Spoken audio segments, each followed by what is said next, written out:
Hi everyone, I'm Suzanne Boyd. Welcome to Learn and Share, brought to you by the Commonwealth Project. We hope you not only get something out of this programming, we also want you to share with your loved ones. Talk to them about what you've learned. You are not dependent on the news of the world. This is your moment to control the communication in your world. Enjoy.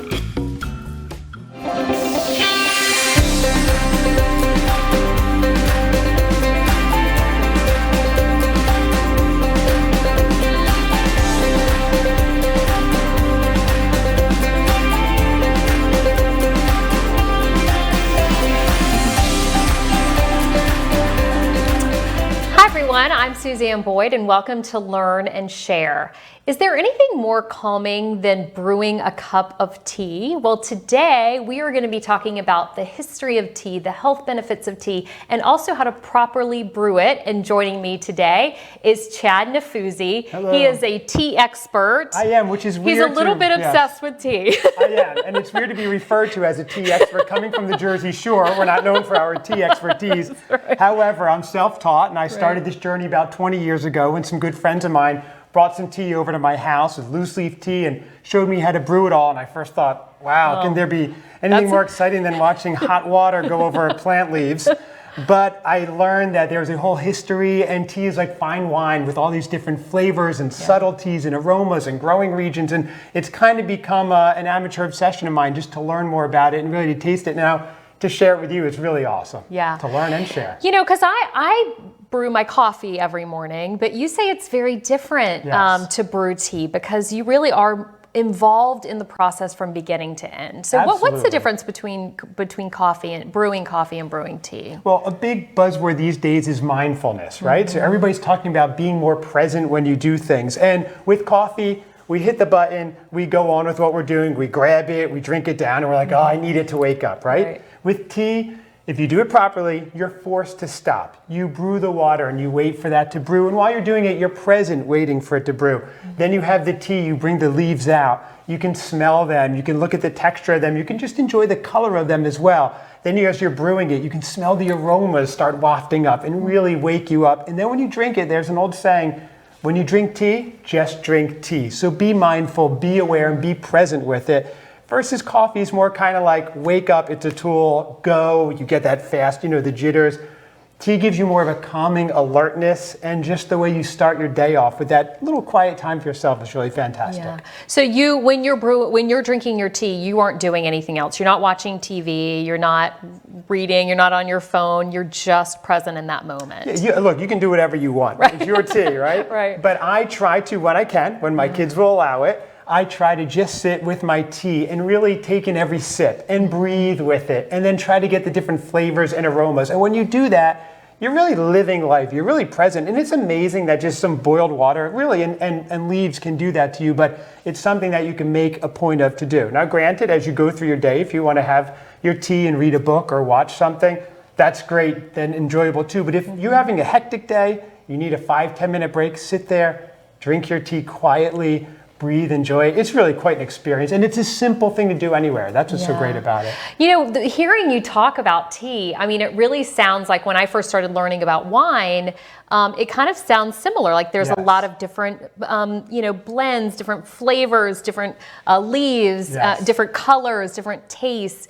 And so to hear you talk about it, it sounds very similar. I mean, who knew that there was so much to know about tea? Right. Well, that's exactly it. When you first learn about wine, you're like, oh, I thought it was just red or white. And then you learn there's different terroirs and regions and grapes and blends. Right. Tea is the exact same thing. There's better growing seasons. There's different regions. There's different ways that the tea is processed, and that's going to give it a different flavor profile. Mm-hmm. And we're going to go through just a few of them today, and we're going to focus on mainly organic Japanese teas. And just to show you just this one area, one country, and one type of tea, how different it is. Because all tea actually comes from one plant called Camellia sinensis, it's called. And all the tea, so if you have white tea or black or oolong or green, it's the same leaf, just processed differently, which people didn't realize. Then of course you have your herbal teas, which are completely different, and we're not going to get into that today, but we can do that in a future segment. But for today, we're just going to focus on the green teas. I love the vibrant colors here. I mean, they just are so beautiful. What are the different leaves that are, they're not different leaves, right? All the same leaf. What are the different kinds of teas that we're seeing here? That's what's so cool. So this is all the same leaf, and it's just processed differently. So over here, if you can see, is called the kukicha, which is a twig tea. So it has a little bit of the leaves, and it has the twigs and stems in it as well. So this is going to give you the benefits that you get in the twigs and stems themselves in terms of the minerals and things like that. Most of the time, you're looking for just the leaves, and that's considered a higher end tea, but it's become more of a trend to get this kind of twig tea, this kukicha, because you're getting so much of the benefit. The minerals that go to the leaves come through the stems. So when you're having this, it's very alkalinizing. It's also lower caffeine because the caffeine is in the leaves. So that's just on the kukicha. And we're going to taste these all later and go through them. We're also going to go through later a matcha, which is I was about really to say, popular. is that matcha? Because that's really in right now. Everyone's drinking matcha tea, right? Matcha is everywhere. It's in everything. Yes, it certainly gives us so matcha to talk about. Thank you. But this is basically taking your tea leaves, higher grade tea leaves that are shaded, and they're pulverized into a powder form. The beauty of this, you're not just soaking the tea leaves in and getting some of the nutrients, you're ingesting the whole tea leaf. So you're getting unbelievable health benefits from that. And just to quickly go through the others, this is called Essentia tea. This is the most popular form of tea in Japan. It's a semi-processed tea, so they take it, they steam it, so they stop oxidizing it, so it stops, breaking down, keeps it fresh, very flavorful, very abundant throughout Japan. And over here, this is the mother of all teas. This is the emperor's tea called Gyokuro. And I only bring this from my favorite host, Sue, so I wouldn't just share this with anybody. So I take it that's the most expensive? That is the most expensive, yes. It is shade grown for 2 weeks to 3 weeks. They only take the top few leaves to use it, so it's a very hard tea to cultivate. It's very expensive, and in the old days, it used to be literally reserved for the emperor because it held its flavor and its quality for so long. So that's why that's called the emperor's tea. Now, I know when I first started drinking tea, it was bag tea. You buy it at the grocery store. I recently went to a farmer's market and bought some loose leaf tea, and they sold me, because I was like, well, how do I brew it? And they sold me this little thing. Which you just put in hot, you put the loose leaf tea in there. So what is the difference between loose leaf and bagged? I mean, I assume that loose leaf is much more higher quality. Correct, right, exactly. Yeah, basically what you're getting in the bag tea is going to be kind of the leftovers, the tea dust. It's like the hot dog of the... Exactly right, yes. So there's a reason they stick that in a bag, and this is presented so beautifully. So you're getting the leaves, the loose leaf tea leaves, you're getting the fuller leaves, so you're getting more contact with the water, not the tea dust, not as much as the bad twigs that you don't want, but you're also allowing, when you brew it this way, the teas to open up, to get the full expression of its flavor and its aromas, versus when it's stuck in a tea bag, it can't open up as much. So if you have a choice, yes, tea bags are convenient, but you can brew all these in about a minute. So I highly recommend brewing the loose leaf tea. It's such a difference. It's like having a bad boxed wine or a good, good Chateau Lafite Rothschild. So we know the difference, right? Love it. Yes. So where do you get these teas? Can you get them online? Do you have a tea store that you go to? Where do you normally get your tea? You can find all these, you can find good teas online, but you can also find a lot of bag teas online, bad teas, and you don't know until you get them. I get all these teas from a place called nioteas.com. That's NIOTeas.com. They only source organic Japanese teas, and that's very important, which we could get into. And they've kind of cultivated the best ones, and they've curated a good selection. So if you're getting it from them, it's made their selection. They're only going to give you the good stuff. So I just go right there. I know everything I'm getting has been checked and sampled. And the reason why it's so important to get organic versus conventional, I mean, we're taking a leaf that is pesticides and then we're sitting and boiling it in water. It's not exactly the best idea. So if you can get it organic, not only are you getting a stronger plant and more nutrients and everything, but you're not getting any of the pesticides yourself. So, and the way you brew tea, you can brew it 1, 2, 3 times, so it's very economical anyway. Even the highest end teas, you're not talking that much. So it isn't like wine in that sense, where you're getting thousands of dollars of bottles. So wait, I've been throwing away the loose leaf tea after I'm done brewing it in my little...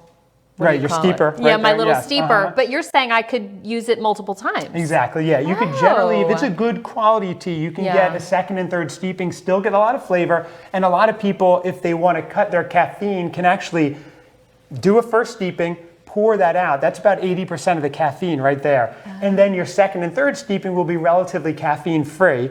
And you can just use those and still have the flavor. But one thing about the tea, the caffeine in tea, it's different than coffee. Coffee gives you a big boost, jitters, a jolt, and then it crashes, right? With tea, you have L-theanine in it, which basically gives you a calm alertness. So you get the caffeine, which gives you the alertness, but the L-theanine, which gives you a calming feeling. So you feel awake, but you don't feel crazy. And it'll last all day, you know, in terms of versus coffee where you're going to crash. You won't get that crash. And you won't wake up saying, I need my tea, where's my tea? You know, I've never heard anyone say that. Right, like the coffee zombies I see every morning. Give me, where's I can't talk to my tea.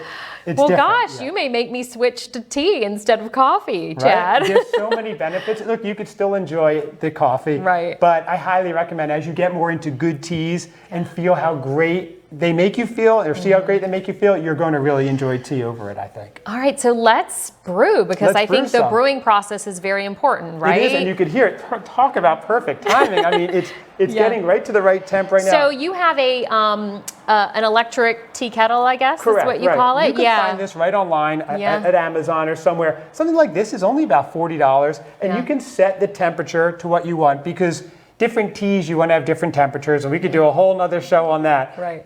But if you brew it at too hot of a temperature, like boiling water, this tea could come out bitter. So if you brew it, we're only brewing it right now at 140 degrees. Boiling is, 210, 212. Oh, so you don't want to boil the water. Exactly. So if you just have a tea kettle at home and you have a little thermometer, you could even check it or just leave it out. But you really want to get good teas at a lower temperature, and we could go through all that at a later time too. And what I have to brew it in, if we could show you, this is my favorite piece. This is called a kyusu, and it's a Japanese brewing kettle or brewing teaware. And if you can see inside, it has the steeper, so it doesn't allow any of the leaves to get through. On top of it, when we do a normal teapot, when we're pouring it, we have to kind of go like that, and it's very uncomfortable. Right. Get a close. I think Jean's trying to get a close-up shot of that, so you can see the inside with the.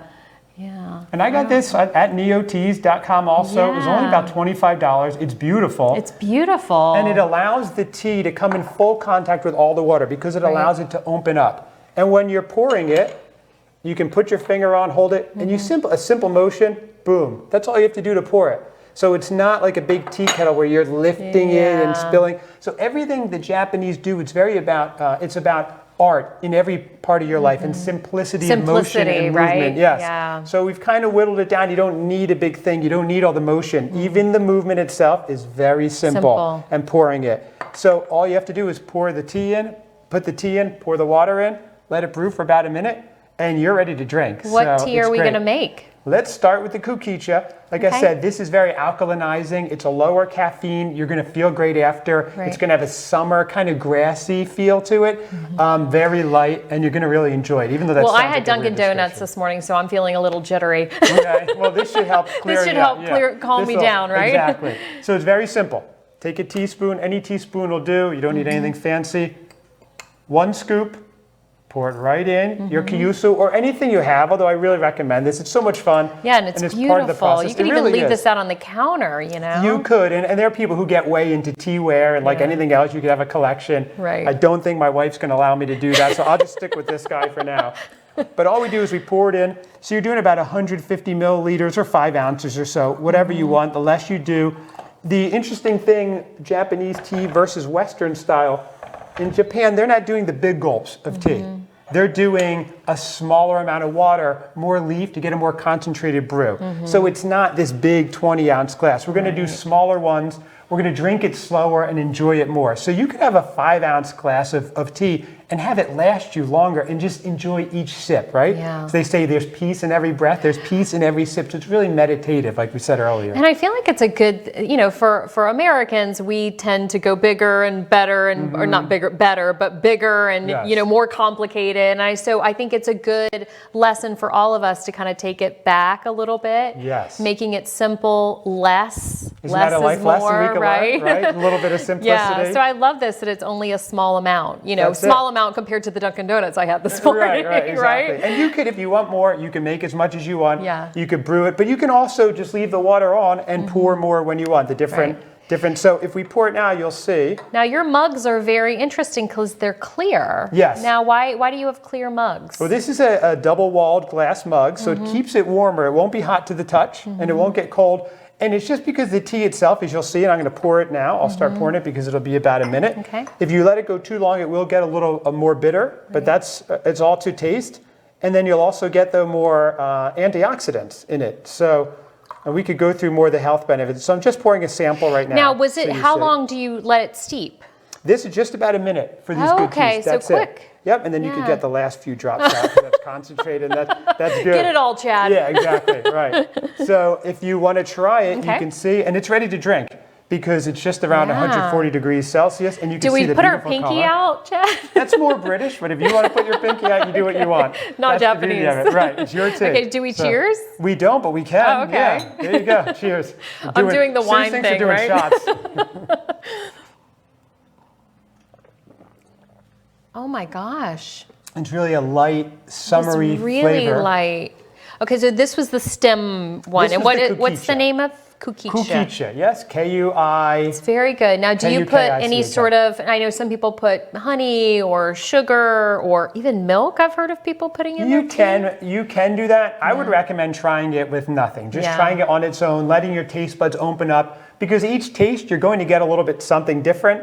And you're going to get just different flavors for it. And when you're getting the sugar, you are altering the flavor. And if you have a sweet tooth, go for it. But if you can maybe go from a teaspoon to half and work your way down to none after a week or so, you're really going to love all the flavors. And the sugar is going to mask a lot of the flavor. And this will allow you to just really taste it all. So drink up, I feel like when enjoy. you get quality anything, you don't need to mask the flavor, right? So any food or any drink, like when you have a quality, you don't need Exactly right. When you talk to a great chef, like master a chef, great cup right? of coffee, you don't need to put, sugar or creamy Exactly. in anyway. Right. Or a good piece of seafood, right? Yeah. You don't want a lot of things. You just want the seafood and a little Right. bit of salt. Right. So enjoy, and you'll see it may taste different on a second sip or a third sip. Right. And don't feel like you have to drink that all. But just so you get an example I know, of that. I love it. It's delicious. Yeah, it is, Yeah. right? And something like this, you're just going to feel really good. And this is a perfect afternoon or later in the day tea. We're starting with it first, but if you want a little pick-me-up, but you don't want too much caffeine or just a little alertness, this is really nice. And again, it's such a light kind of, it reminds me of summer, something like this. So yeah, it's a very good. Now, do you ever put ice over it, or is you this? can ice it, and you can Yeah. also cold brew it. And to cold brew it is very easy. Take the leaves, put it in a cup, pour about 8 ounces or so, leave it overnight, and in the morning you can strain it. You could use one of your tea strainers or this, and you have cold brew tea, and that is amazing. It's no I bitterness. bet. It's really good. You could even take your second brew if you want. Take those leaves and cold brew that too. So It's interesting because when I do brew tea, I do notice a little bit of a bitter taste. Is it because I'm getting the water too hot? probably, yes. Yeah. And it depends on the type. If you have like an herbal tea, which we're not going over today, that you can't oversteep. But if you have regular green tea, a lot of people may, I don't like it because it's bitter. You're brewing it too hot or you're brewing it for too long. And a lot of times they give the instructions, which is 175 degrees for 2 or 3 minutes. It's just too long. Get good tea, brew it properly, and you'll get the benefits of the really good taste as well. So that's why people are getting, because you see this is smooth. Yeah, very smooth. No bitterness whatsoever. And you'll Kukicha. find this with all that. Kukicha. Kukicha. It's just fun to say, isn't Yeah. it? Yeah. Now, the matcha, do you brew that the same way? The matcha you generally want to do a little bit warmer, about 160 degrees, so still nowhere near boiling. Yeah. And you're just going to put that in, you're going to blend it up, and you're going to drink that as well. And matcha is something that, since you're ingesting the whole leaf, you'll get really good energy from it. But still, you're not crazy. I feel like I might really be running around the counter after drinking all of this tea. We might be tea drunk after this. We'll see if that's a thing. All right, should we brew some matcha? Let's do it. Yes, I'm going to pour it right in here because we want to blend it up too, so it doesn't get all over in the small glasses. So I'm just going to pour a little bit, about 100 milliliters right there. Okay. We're going to just dump it right in and froth it up. Now, a lot of people like to do matcha lattes, which is just blending it up with your almond milk or your regular milks and adding whatever you want. And that's absolutely delicious. And that's fun. If you're looking for a frothy, creamy treat, you could do that. But if you just want to do See, now I have matcha, one of these for my coffee creamer. Oh, okay. Yes. So, you know, it's exactly it. We're just going to blend it up. You have to be careful, though, if you use this blender. You want to make sure it's in a deep cup. Yes, exactly. It will go all over you. But look, tea's dangerous. So you've got to live on the edge when you're having it. Right. And you just don't know what's going to come up. So, I mean, just a beautiful green color. That is, And I've heard about matcha for so long, and I've never tried it. Oh, really? Never tried it. Wow, I'm glad I'm trying the good matcha, though. Exactly. Nowhere to go but down from here. This is good stuff. You can't do matcha in a bag, can you? Do people sell? I think they've tried. They probably tried it, but the powder would come, right through. The bag. Yeah, this is the best way to do it. Get the real powder. Cheers. Salud. L'chaim. Wow. Okay. And that's a very different taste. Totally different. A little more vegetal, right? But still creamy. But how smooth is it? No bitterness whatsoever. No bitterness. It's very good. And all the dark, you can see the chlorophyll. So this is actually after it's grown, it's put it under shade and grown for another 2 or 3 weeks where it's really limited sunshine. So it has to really expand the chlorophyll in it. It's fighting which is for it. really good for you. Exactly right. Yeah. So you're getting a ton of nutrients, polyphenols and antioxidants and things like that. So this is amazingly healthy. This is ceremonial grade matcha, and that's what you want to drink. And then there's culinary grade, which is what you want to cook with, which is the cheaper stuff. Right. Don't make the mistake and drink the culinary. Because so how do you cook with matcha? People put it in, they just put it in with like cookies, you're making it, you can blend it, you put it, a scoop of it in your smoothie is amazingly healthy. That's a good idea. I've had matcha waffles, everything. Yeah, it's really good. So just a good way to add a good extra flavor to something and some health too. Yeah. So enjoy. Very good. But this is, you'll notice again, no bitterness whatsoever, very smooth. Very, very good. I feel like I'm drinking it too fast though. I know. Next time, we'll do a 4-hour segment. We'll dress in kimonos. We'll do the whole ceremony. Nothing like tea for 4 hours, right? Exactly.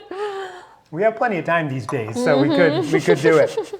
But if we're going to move on, the next one is your sencha. Now, sencha is the most popular tea in Japan. Sensa? CHA. Like CHA. Kuki cha, sencha. Okay, sencha. So cha basically means tea.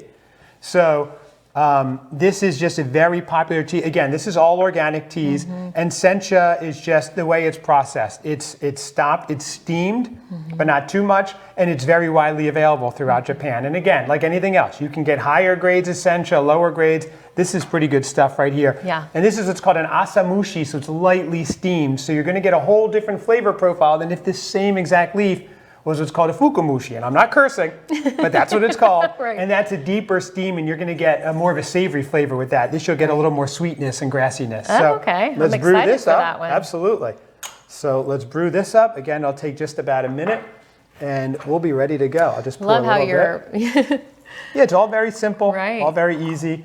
And again, this is 140 degrees, all for about 140 degrees for the water. That's what we want, exactly, right? yes. And this, again, this has been something that's been worked out over, thousands of years in Japan. Tea actually started in China thousands of years ago, and then Japan sent a bunch of cultural ambassadors over to China to learn from them, and then brought back the teas. And so then they started their own tea societies and things in Japan. Again, reserving the best for the emperors, like I'm reserving for you, my host, Empress. I'm excited to taste the Empress It's tea. going to be good, yes. I turned it into Empress. Yes, that works.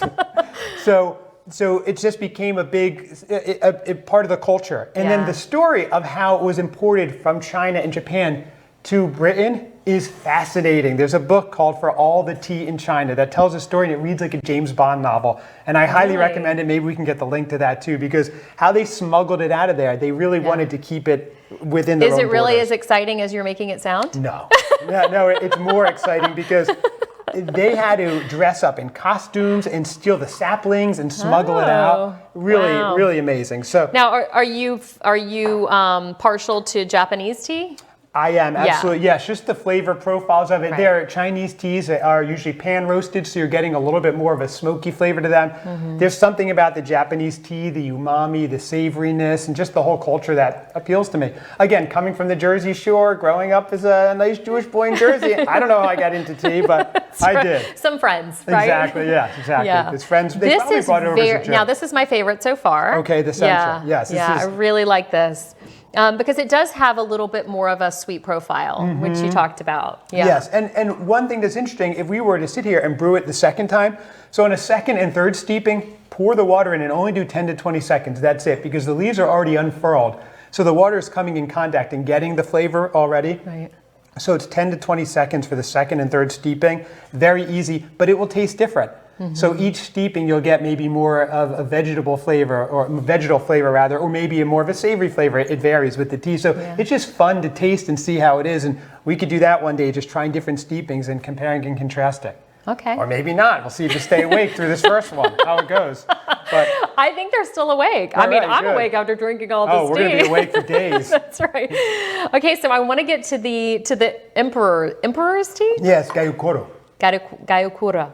Fun to say also, yes. We need to do a segment with mushroom teas and really have a party, but that's a whole other story. Oh, gosh. Yes. Let me just dump this out. Okay. And but you can save that, as you mentioned, and use it for multiple steeps. Absolutely, now, yes. let me ask you this, Chad. When I brought out my little steeper, were you impressed by it? Were you not impressed? I was disgusted and disappointed, frankly. Well, why would you bring this out of my present? I'm a tea master. But this is good for someone to start with, right? No, it's totally fine. Yeah. Tea is not a snobby thing. Whatever works for you. Yeah. You can take a flour sifter and pour your tea and get it through that way. Whatever works. They're also in Korea and in parts of China, they'll drink it, they'll pour the tea leaves in, and they drink from the same glass. And they just leave it at the bottom, and if a leaf gets in, you could eat it. Actually, in Japan, a lot of times they take the spent tea leaves, pour a little soy sauce over it, and it's super healthy, and it's actually really good. Oh. Yeah, so it's another good thing to do, and it's very healthy for you. So let's get brewing on this Gayukura, because it's a little bit of a longer brew. The piece de resistance. Yes, exactly. So this is generally, you would do 2 minutes for the brew because it's tighter wound, so it needs a little bit more to open up. But we'll see how we do time-wise. And one thing we didn't do was smell all the teas, which is really gorgeous. So as this brews, you could even smell them before you drink them, or you smell the leaves? You smell them whenever you want to smell them, just because there's a really good flavor. Right. So it's like wine, like you smell the wine, and then you kind of, do you swish it around, or you no? can to open up, just like you would with wine, to swirl and open it. But even just breathing it as it's brewing is really good. So it's just another element, another one of your senses that are involved, and just something else that just brings you in and present. When you're sitting there focusing on it, really, that's what it's all about these days, is taking something mundane, like pouring boiling water on leaves and making it a full expression of something, right? And making How an event often out do you of it. drink tea during the day? I assume you do it in the morning, I because do that's it part in of the your morning. morning routine, right? Yes, and then when love else it. do you do it? I wake up so excited to have my morning tea, I really do. I do my workout because that's my reward. What did I tell you? He's very obsessed with tea. I do. It's kind of sad. I think I need more of a life. But I'll have it if I'm around in the afternoon. I love an afternoon tea. Just a quick break, depends what you're going on. Sometimes even if I'm busy working, I'll bring a little portable tea set and I'll brew it right there, and I'll brew it for whoever's around me. And it's just fun. People start talking about it, and it's definitely a way to commune. And when we're stuck kind of inside, it's something to do alone, something to do with a partner, and to share together. So, Now, does your wife like the tea as much as you do?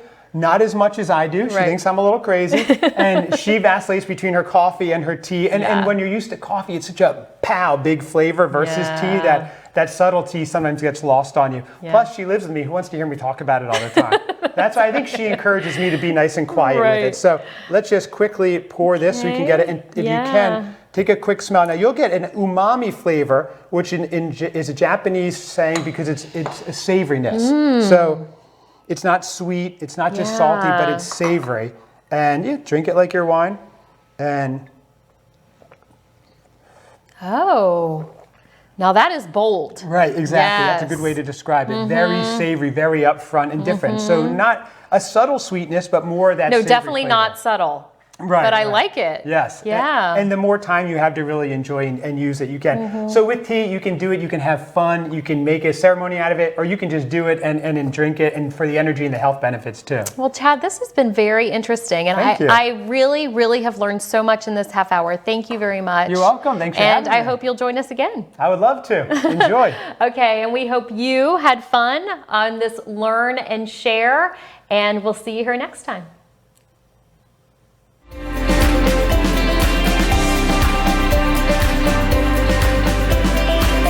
Okay, get your phone, tablet, or computer out and share what you just learned with your friends or family. Talk to them about it.